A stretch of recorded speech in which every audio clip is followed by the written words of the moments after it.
Ready. Play. And of course, the interesting one, which we will go on quickly, is the Danilovic Fernandez match. Fernandez is not that much a bit of form at the moment, and Danilovic, who is looking to defend fourth round points that she picked up last year at this tournament. That's certainly going to be feels like a 50-50. Yeah, it is a 50-50, especially given how those two are just gritty fighters. And Danilovic, when she's on, ends up playing some of the best matches of the year. I do think her matches with Collins and Vekic were both contenders for match of the year in 2024 last year. And certainly, I think against Fernandez, if they're both on, they're both lefties, they're both tricky. I reckon that's going to be a lot of fun. They're very closely ranked as well. That's going to be on court 8 tomorrow. And if I had a ground pass, it feels like a crime. It feels like a crime of a court. Unfortunately, that should be at least court 14.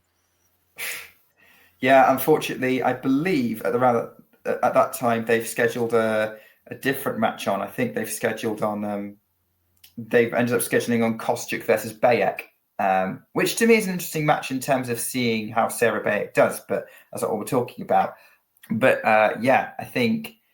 Certainly these, I see what you mean, James, but I also think that these aren't necessarily names that would draw a big crowd on a big court. And I also think it's nice to throw a nice treat in for the ground pass holders at any tournament. Yeah, so, I mean, the ground pass holders get access to court 14 as well. True. That's me just being pedantic. But it's it's certainly a case of that feels like that could be a match where you could get a lot of people around it.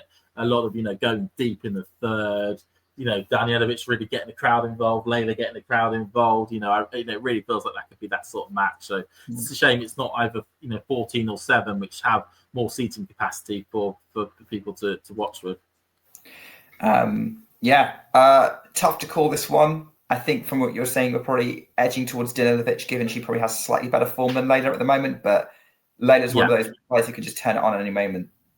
Yeah, I got a soft spot for Danilovic, so I'm going to go for her to win that match.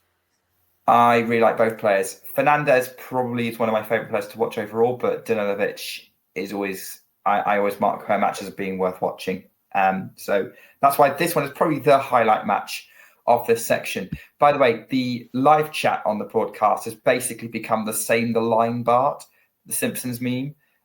Because they're all like, say Ayala. We have said Ayala.